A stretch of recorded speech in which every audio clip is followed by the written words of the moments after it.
I am Kieran, 32, and today I returned home after 3 grueling weeks managing my late grandmother's estate in rural Montana. After 18 hours of delayed flights and missed connections, I texted our family group chat. Finally landing at Denver International at 8 p.m. Who can pick me up? Completely exhausted. My brother Bryce replied, "Dude, seriously? It's Sunday night. Get a rideshare like a normal person." Mom added, "Honey, we're hosting book club tomorrow and need to prep." Dad simply hearted Bryce's message. I had no idea that within 48 hours my brother's dismissive response would cost him his business, his reputation, and everything he'd spent years building. Before I tell you how one text message destroyed my brother's life, let me paint you a picture of who we were, or at least, who we appeared to be. The Castellanos family was Denver's picture of success. My father, Raphael, owned 3 thriving auto dealerships across the metro area. My mother, Patricia, ran a boutique interior design firm that catered to Colorado's elite. But it was my brother Bryce who truly embodied the family's ambition. At 29, he'd built mile-high marketing from nothing into Denver's fastest-growing digital agency. His client roster read like a who's who of local businesses, restaurants, law firms, medical practices, even city council campaigns. Bryce had this magnetic personality that could sell snow to Eskimos, as our grandmother used to say. He drove a Tesla, lived in a glass penthouse in Lodo, and his Instagram showcased a life of networking events, ski weekends, and power lunches. What made Bryce particularly successful was his brand. He marketed himself as family first, constantly posting about Sunday dinners, family vacations, and how his strong family values made him the ideal partner for businesses wanting authentic connection with their customers. His company bio read, "At Mile High Marketing, we believe family comes first, and that genuine care extends to every client relationship." I worked as a freelance environmental consultant, traveling frequently for project assessments. While Bryce collected accolades and built his empire, I was often the one handling family emergencies, checking on our aging grandmother in Billings, or managing crises when they arose. But none of that mattered to our parents. Bryce was the golden child, the success story they proudly showcased at every social gathering. The irony of what happened next would have been funny if it hadn't been so devastating. Let me know where you're watching from in the comments below, and hit like and subscribe if you've ever felt taken for granted by the people who should have your back. Life had been building towards something special for our family. Dad's dealerships were expanding into Fort Collins. Mom's design firm had just landed a contract for 3 luxury hotels, and Bryce's marketing agency was on track to hit 7 figures by year's end. We'd even started planning a family trip to Spain for Christmas, something we'd talked about for years but never managed to coordinate. I was equally optimistic about my own path. After spending 5 years building my environmental consulting practice, I'd finally landed my dream contract, a 6-month assessment project for the National Park Service examining water quality impacts across Montana's wilderness areas. The pay was incredible, and the work aligned perfectly with my passion for conservation. But the real reason for my excitement was personal.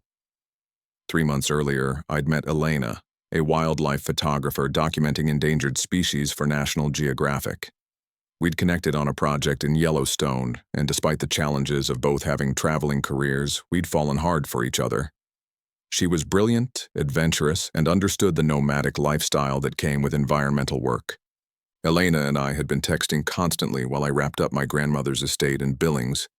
We'd made plans for me to spend a few days in Denver getting reorganized before flying to meet her in Costa Rica for a combined work and vacation trip. She was documenting jaguar populations there, and I'd arranged to extend my time off after the emotionally draining weeks of handling funeral arrangements, sorting through decades of belongings, and managing property sales. The timing felt perfect. My family was thriving, my career was hitting new heights, and I'd found someone who might be the one. Even the difficult task of settling grandmother's affairs had gone more smoothly than expected. She'd left everything organized, with clear instructions and no family drama over inheritance. As my final flight descended toward Denver that Sunday evening, I felt genuinely excited about the future. I figured I'd grab dinner with the family, maybe tell them about Elena, share some stories from Montana, and get their advice about whether I should invite her to our Spain trip. The text to the family group chat felt routine. just a tired guy hoping for a ride home from people who supposedly loved him. I should have known better. Grandmother Rosa's death had hit me harder than I'd expected. She wasn't just my grandmother. She was my refuge during childhood family dynamics, the one person who seemed to genuinely see and appreciate me for who I was, rather than comparing me to Bryce's achievements. Rosa had raised 5 children as a single mother after grandfather died young, building a small ranch outside Billings from nothing. She taught me about resilience, hard work, and the importance of showing up for people when they need you most. "Mijo," she'd say in her mix of English and Spanish, "family isn't just blood, it's who comes running when you call." When the hospital called 3 weeks earlier to say she'd suffered a massive stroke, I was in the middle of a crucial project in Wyoming. Without hesitation, I dropped everything and drove 7 hours to be with her. Bryce was closing a major client deal. Mom and Dad were in Aspen for a design conference. They promised to come as soon as possible. Rosa never regained consciousness. I spent 4 days holding her hand, talking to her about family memories, playing her favorite Vicente Fernandez songs. She died on a Tuesday morning while I was reading her letters from grandfather, love letters I'd discovered in her bedroom that painted a beautiful picture of their brief but passionate marriage. My family arrived 6 hours after she passed. They stayed for the funeral, offered condolences, then flew back to Denver citing urgent business commitments. They left me to handle everything else, sorting through Rosa's belongings, organizing estate sales, meeting with lawyers, dealing with ranch property that needed immediate attention before winter set in. For 3 weeks, I lived in Rosa's small farmhouse, surrounded by photo albums spanning decades of family history. I found pictures of Bryce and me as children, spending summers learning to ride horses and helping with ranch chores. I remembered how different our family dynamics felt in Montana. Simpler, more connected, less focused on status and achievement. The work was overwhelming and emotionally exhausting. Every item I packed carried memories: Rosa's wedding dress, grandfather's tools, Christmas ornaments I remembered from childhood visits. I was essentially dismantling the physical remnants of the woman who'd been my emotional anchor. But I handled it all, just like I always did, because that's what our family expected from me, to quietly manage the difficult tasks while others focused on more important things. During those 3 weeks in Montana, I'd called home regularly, hoping for emotional support, or at least genuine interest in how I was coping. The conversations followed a predictable pattern that should have prepared me for what was coming. "Hey Mom, just finished going through Rosa's bedroom. Found all these letters from Grandpa. It's really hard seeing how much love they shared." "Oh, that's nice, honey. Listen, I'm rushing to a client meeting. Can we catch up later?" Later never came. "Dad, the lawyer says we need to make decisions about the ranch property. Rosa wanted it to stay in the family, but the taxes are complicated." "Kieran, you know I trust your judgment on this stuff. Whatever you think is best. Oh, before I forget, have you seen Bryce's latest client success story in the Denver Business Journal?" Even my conversations with Bryce felt surface level and rushed. When I'd call to update him on estate progress or share a memory about Rosa, he'd listen for a few minutes before steering the conversation toward his latest business triumph or networking opportunity. "Bro, sounds like you've got everything handled. Hey, I just signed the Colorado Symphony Orchestra as a client. Can you believe it? Their marketing budget is insane." I found myself talking more to Elena via text than to my own family. She checked in daily, asked thoughtful questions about my emotional state, and shared her own stories about losing her grandfather the previous year. Her support felt genuine and consistent, while my family's felt obligatory and distracted. The isolation became more pronounced when I realized I was making all the major decisions alone. Should I sell Rosa's antique furniture or keep it in the family? Which of her personal items would Mom and Dad want? Did anyone care about preserving grandfather's workshop tools? When I asked these questions in our family group chat, responses were minimal. "Whatever you think is best," or "you have good judgment," or simply thumbs up emojis. They trusted me to handle everything, but showed little interest in being involved in the actual process. By my final week in Montana, I felt emotionally drained and strangely disconnected from my family.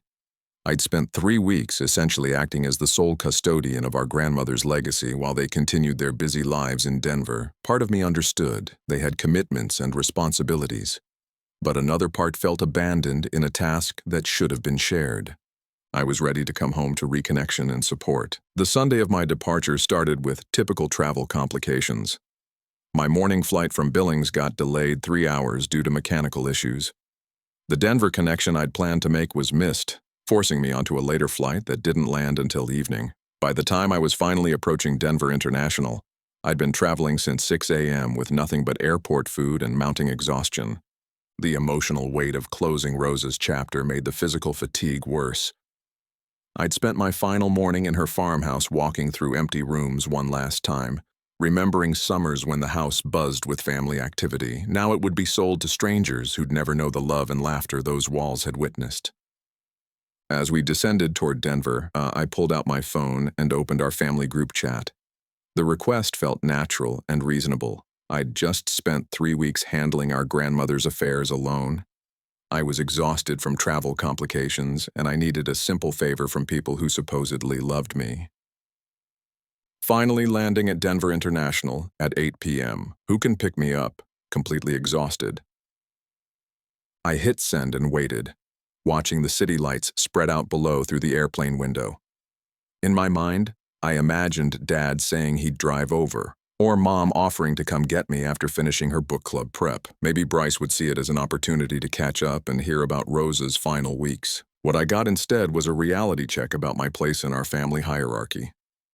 Bryce's response came first. "Dude, seriously? It's Sunday night. Get a rideshare like a normal person." Then Mom, "Honey, we're hosting book club tomorrow and need to prep." Dad simply hearted Bryce's message without adding words of his own. I stared at the screen in disbelief. 3 weeks. I'd spent 3 weeks managing our grandmother's estate, dealing with lawyers and property sales, sorting through decades of family memories, handling every difficult decision and emotional burden alone. And when I asked for a simple airport pickup after a day of travel complications, I was told to get a rideshare like a normal person. The message was clear. My convenience mattered less than book club preparation, less than Sunday evening relaxation, less than whatever plans they'd prioritized over helping their exhausted son and brother. I typed back, "No worries, I'll figure it out." But inside, something shifted. For the first time, I saw our family dynamic with brutal clarity. Sitting in that airplane seat, reading their dismissive responses while passengers around me prepared to disembark, I felt something break inside my chest. Not dramatic or sudden, but like a slow crack spreading through glass that's been under pressure too long. The rideshare from Denver International cost me $89 due to surge pricing and Sunday evening demand. As I sat in the back of a stranger's car watching the city pass by, I found myself analyzing years of family interactions through a new lens. When had I become the family member who handles things while others pursue more important priorities? When had my needs become automatic afterthoughts while Bryce's successes commanded immediate attention and celebration? I remembered my college graduation, where I'd earned highest honors in environmental science. My parents attended but spent most of the reception networking with other families whose children were heading to law school or medical school. Bryce had skipped the ceremony entirely for a networking event, promising to celebrate later, which never happened. I thought about my 30th birthday 2 years earlier, when I'd specifically requested a simple family dinner. Bryce showed up an hour late because he'd been closing a client deal, then spent most of the meal on his phone handling urgent business messages. Mom and Dad seemed more interested in hearing about his latest contract than asking about my work or personal life. Even smaller moments took on new significance. Family group chats where my messages got ignored while Bryce's updates received immediate responses and congratulations. Holiday gatherings where conversations centered around his business achievements while my environmental projects were dismissed as Kieran doing his tree hugger thing. The pattern was undeniable. I was valued for my reliability and willingness to handle difficult tasks, but not important enough to prioritize when I needed support.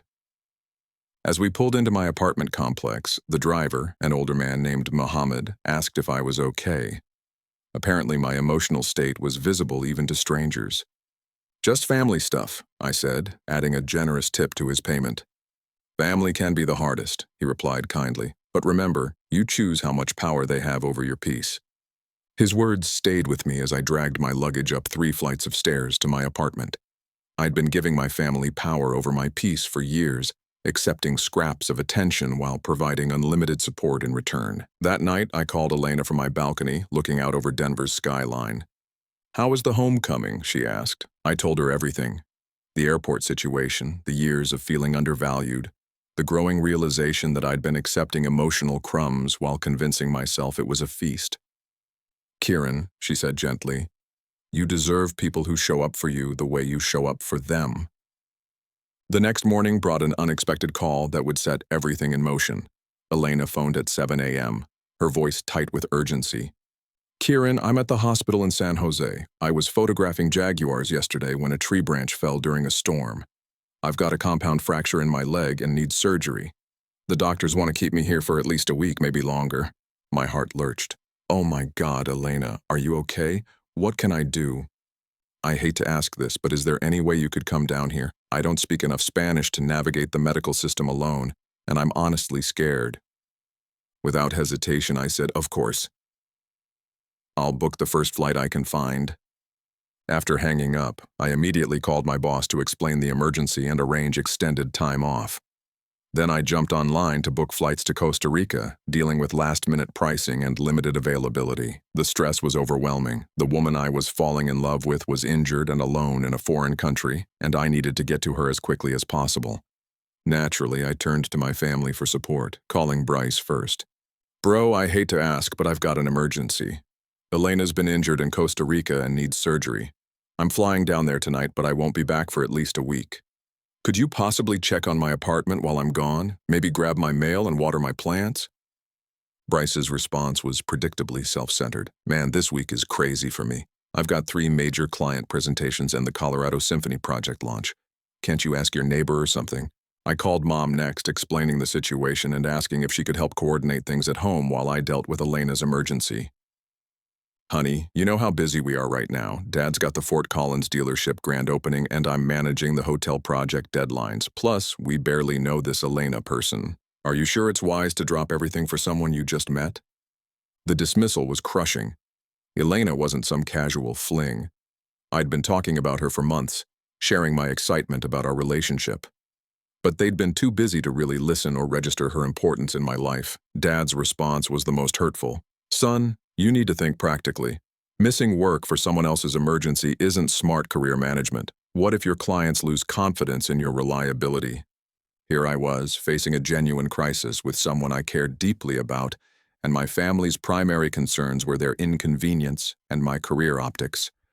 No offers of help, no emotional support, just excuses and practical objections. I ended up asking my elderly neighbor, Mrs. Chen, to keep an eye on my apartment.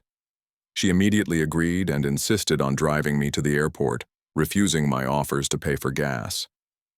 "Family helps family," she said simply, not knowing how profoundly those words would resonate. The week in Costa Rica was simultaneously the most challenging and clarifying of my life. Elena's surgery went well, but her recovery was complicated by infection and language barriers with medical staff. I spent 7 days essentially living at the hospital, advocating for her care, managing communications with her insurance company, and providing emotional support through painful physical therapy sessions. During those long hospital hours, I had plenty of time to think about family dynamics and relationship priorities.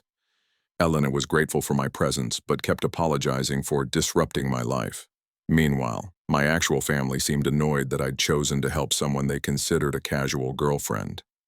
The breaking point came on day 5. Elena was finally stable enough for me to step away briefly, so I called home to update everyone on the situation and check in. The conversation with Bryce shattered any remaining illusions about our relationship. "Kieran, I've got to be honest with you. People are starting to talk. You've been gone for almost a month now. First Montana, now Costa Rica. Clients are asking about your reliability. Dad's worried you're becoming flaky." Flaky? I couldn't believe what I was hearing. "I spent 3 weeks settling Rose's estate after you all left me to handle it alone. Now I'm helping someone I care about through a medical emergency. How is that flaky?" "Look, I get that you want to play hero, but you're 32 years old. You need to start thinking about building something stable instead of running around the world playing rescuer." The irony was staggering. Bryce, whose entire brand was built on family values and putting people first, was lecturing me about being unreliable for actually putting people first when they needed help. "What would you have done if it was your girlfriend in the hospital?" I asked. "I would have made sure she had proper travel insurance and local contacts before letting her go to a third-world country alone," he replied coldly. Planning ahead prevents these kinds of emergencies. That night, sitting in the hospital corridor while Elena slept, I made a decision that would change everything. I pulled out my phone and began typing a detailed post about my experiences. The grandmother's estate situation, the airport rejection, my family's response to Elena's emergency. I didn't write it for social media. I wrote it for clarity, trying to process months of feeling undervalued and dismissed. But as I read through my words, I realized this story needed to be shared. Not for revenge, but because I suspected other people might recognize these patterns in their own families. I posted it on LinkedIn, Facebook, and Instagram with a simple caption. Sometimes the people who claim to value family most are the ones who understand it least. I had no idea that post would go viral within hours. My post exploded across social media overnight. What started as a personal reflection on family dynamics struck a nerve with thousands of people who recognized similar patterns in their own relationships. The story was shared across platforms, generating comments from people sharing their own experiences of family neglect and misplaced priorities. But the real earthquake began when someone in Denver's business community recognized the details and connected them to Bryce's very public, family-first brand. Screenshots of my post started circulating in local business groups alongside comparisons to Bryce's marketing materials and social media presence. Mile-high marketing talks about family values while the owner won't even pick up his brother from the airport became the prevailing narrative. The contrast between Bryce's professional brand and his actual behavior was stark and undeniable. Local business reporter Jennifer Walsh from the Denver Business Chronicle picked up the story. Her article, "When Brand Values Don't Match Personal Actions, a Denver Marketing Executive's Family Drama Goes Viral," included quotes from several of Bryce's clients expressing concern about the disconnect between his public messaging and private behavior. The article highlighted specific examples, Bryce's company bio emphasizing family comes first, recent social media posts about the importance of showing up for people who matter, and client testimonials praising his authentic approach to relationship building. Then came the client reactions. Rodriguez Family Restaurants, one of Bryce's biggest accounts, issued a public statement. "We partner with Mile High Marketing because we believed in their family-centered values. Recent revelations make us question whether those values are genuine or simply marketing copy."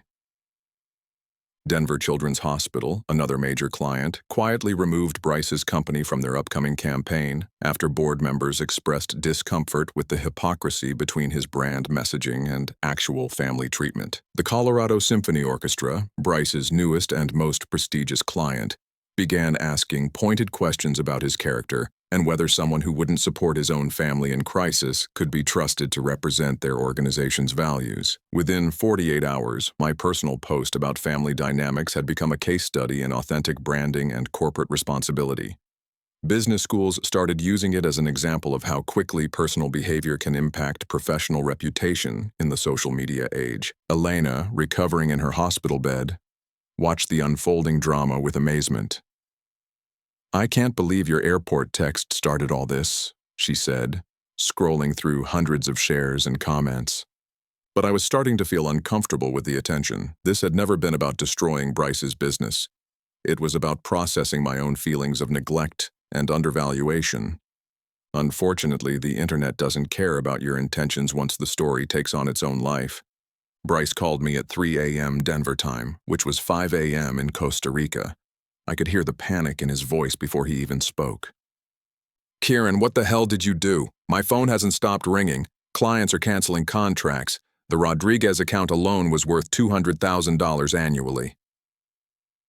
"I wrote about my experience," I said calmly. "I didn't mention your business or even use your real name." "You didn't have to. Everyone knows who you are, which means everyone knows who I am. Do you have any idea what you've done to my reputation?"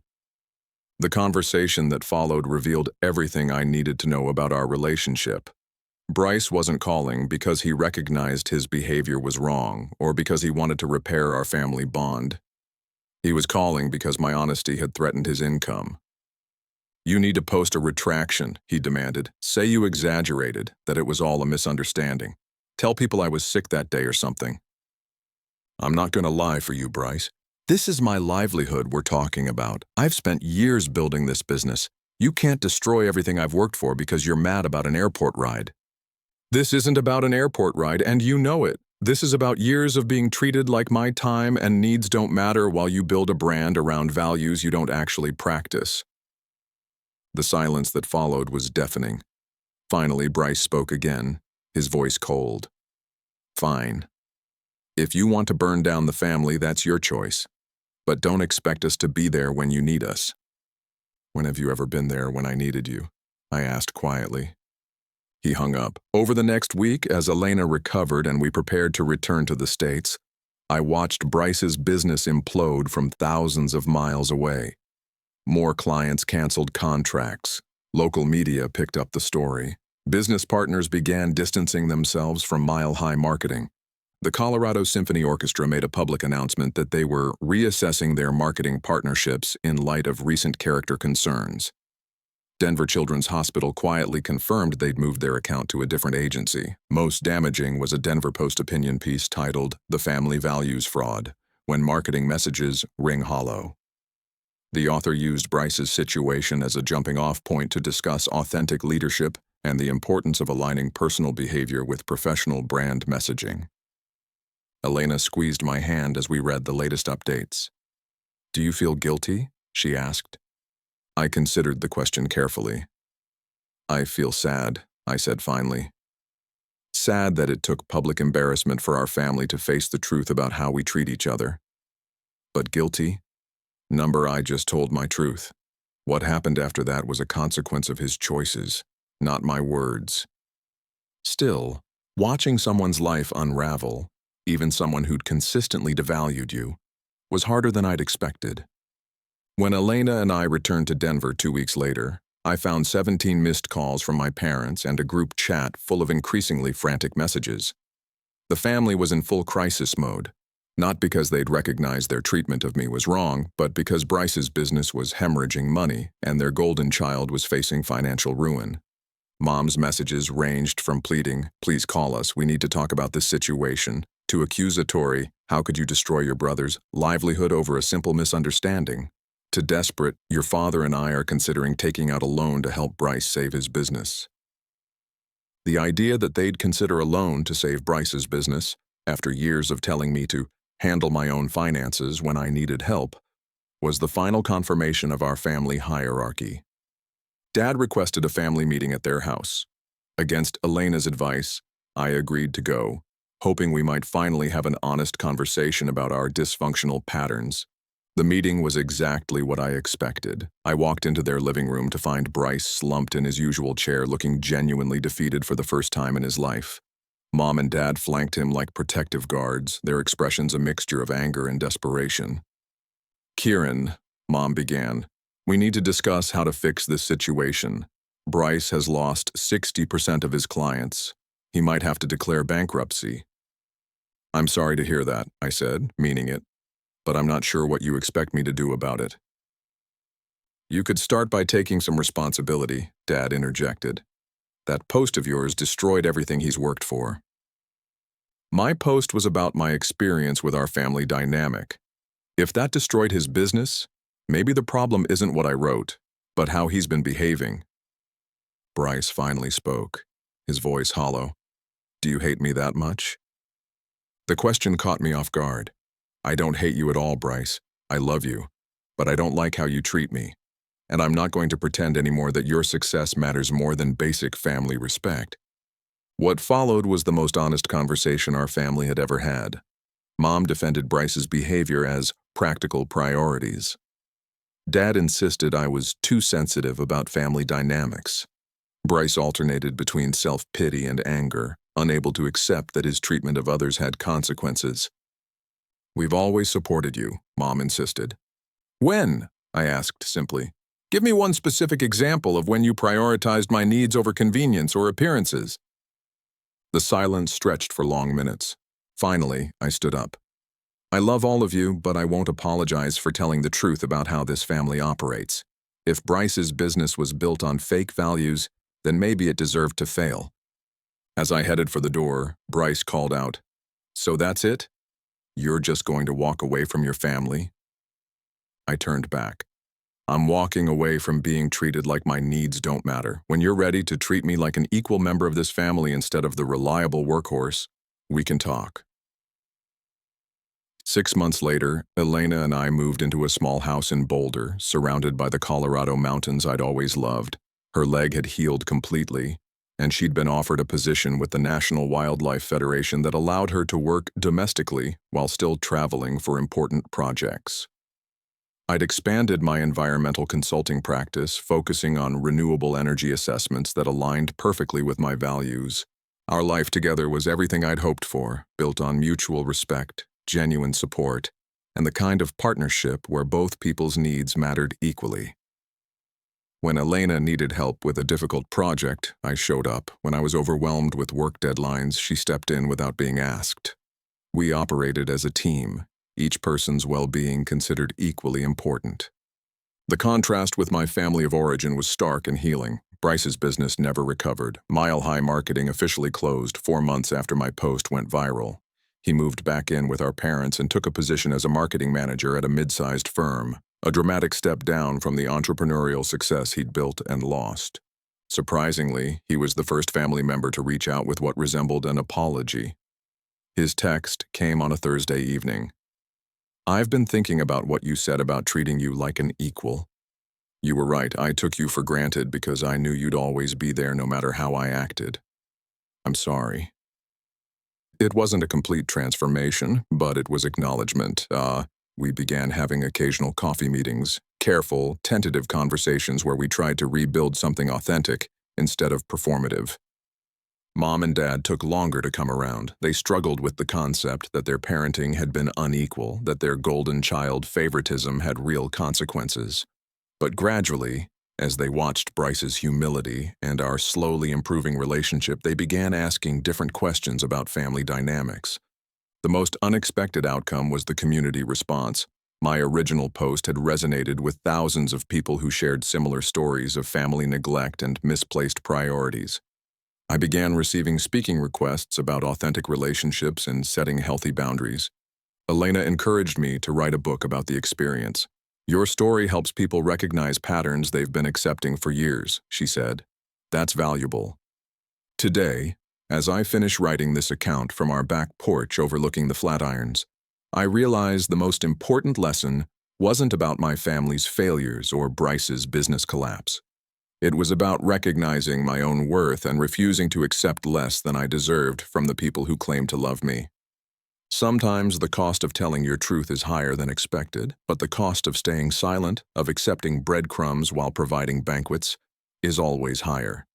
If this story resonated with you, remember, your needs matter, your feelings are valid, and you deserve relationships built on mutual respect rather than convenient reliability. Share your own experiences in the comments below, and remember that healthy boundaries aren't walls, they're gates that let the right people in while keeping harmful dynamics out.